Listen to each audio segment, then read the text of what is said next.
Drunkenly staggering away, Wukong lost his way and mistakenly entered the Supreme Lord Lao's purity palace. Suddenly realizing his mistake, he thought, the abode of great purity. Since I'm here, I might as well pay a visit. Finding the place empty, the Supreme Lord Lao was lecturing atop a high pavilion beside ancient Buddha Divankara. Sun Wukong wandered into the alchemy chamber. There, he found a furnace ablaze and 5 gourds filled with refined elixirs of immortality. Sun Wukong exclaimed in great joy, "These are the most treasured creations of the immortals. I have long understood the secrets of alchemy, but never had the chance to refine my own elixirs. Now, fate has led me to them. Let me taste a few." Without hesitation, he poured out all the elixirs and devoured them as if they were roasted beans. Realizing the magnitude of his actions, he sobered up instantly. This is even worse. If the Celestial Emperor finds out, I'll be doomed.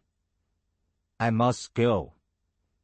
Casting an invisibility spell, he escaped, speeding back to Flower-Filled Mountain, where his demon generals and minions rejoiced at his return. After the Monkey King returned back to Flower-Filled Mountain, the demons immediately arranged a banquet with fruit and wine to welcome their leader. They filled a stone bowl with coconut wine and presented it to the great sage. He took a sip and immediately grimaced, exclaiming, "Terrible. This tastes awful." General Bang and General Ba said, "Great sage, you have tasted the divine wine and celestial delicacies of a heavenly palace. That's why you find this coconut wine unappealing. But as the saying goes, no water tastes better than that from Wentong town." Sun Wukong laughed. "And you all are proof that no king is closer than those from Wentong meant." While I was feasting at the Jade Pool, found numerous jars of exquisite nectar stored under the long corridors. None of you have ever tasted such wine. Let me go steal a few more jars so that each of you can drink half a cup and attain immortality. The monkeys cheered with excitement. Without further delay, Sun Wukong left the cave, fled in the air, cast an invisibility spell, and headed straight for the peach banquet. When he arrived at the Jade Pool Palace, he saw that the workers who brewed and transported the celestial wine were still sound asleep from his earlier trickery. He seized 2 large jars under each arm and grasped another 2 with his hands, then swiftly turned his cloud around and returned to Flower-Filled Mountain. Back in the Water Curtain Cave, the monkeys held their own immortal wine banquet, drinking merrily and celebrating without restraint. Meanwhile, the 7 fairy maidens, who had been immobilized by Sun Wukong's spell, only regained their freedom after a full day and night. They picked up their baskets and returned to report to the Queen Mother. Bowing before her, they said, "The great sage used magic to restrain us, which is why we have returned late." The Queen Mother asked, "How many peaches did you gather?" The fairies replied, "We collected only 2 baskets of small peaches and 3 baskets of medium-sized ones. However, when we reached the trees at the back, not a single large peach remained. We believe the great sage ate them all." As we searched for more, Sun Wukong suddenly appeared, struck us, and interrogated us about the banquet guest list. When we told him, he cast a spell on us and vanished. Only now have you awakened and returned. Hearing this, the Queen Mother immediately sought an audience with the Celestial Emperor and relayed the entire matter. Before she could finish speaking, a group of celestial workers arrived alongside other heavenly officials and reported, "An intruder has disrupted the peach banquet, stolen the divine nectar, and consumed all 8 treasured delicacies." Just then, 4 grand celestial masters entered and announced, "The Supreme Lord Lao has arrived." The celestial emperor and the queen mother went to welcome him.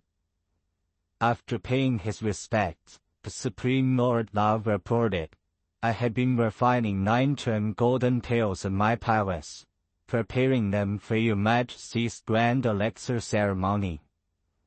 However, a thief has stolen them all. I had come to inform your Majesty of this brave matter." The celestial emperor, deeply alarmed, had no time to process this when yet another report arrived. A celestial official from the great sage's residence in Elfin said, "The great sage has abandoned his post. He left yesterday morning and has not returned since. His whereabouts remain unknown." Now growing increasingly suspicious, the celestial emperor frowned. At that moment, the barefoot immortal stepped forward and reported, "Your Majesty, I was summoned by the Queen Mother to attend the peach banquet yesterday. On my way there, I encountered the great sage. He claimed that your Majesty had decreed that all invited guests should first attend a ceremony at the Hall of Brightness before proceeding to the banquet.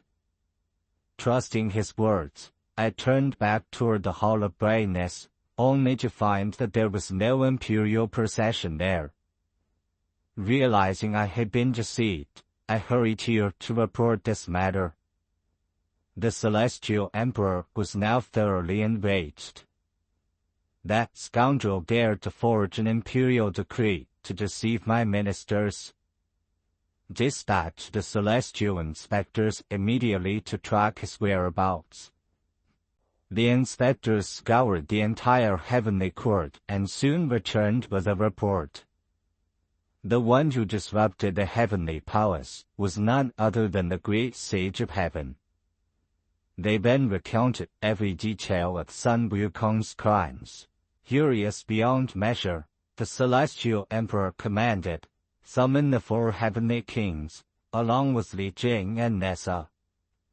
Mobilize the 28 constellations, the 9 luminaries, the 12 zodiac guardians, the 5 directional deities, the 4 duty officers, the eastern and western star lords, the northern and southern deities, the 5 sacred mountains, the 4 great rivers, and all celestial troops, 10,000 heavenly soldiers in total. Deploy the 18 heavens nets and ascend to Flower-filled Mountain. Surround the mountain and capture that wretched monkey at once." The celestial army immediately marched forth from the heavenly palace. Dark clouds swirled, and a fierce wind howled across the sky. Purple mist shrouded the land in an eerie haze. The rebel monkey had angered the celestial emperor, and now the divine forces descended from the heavens.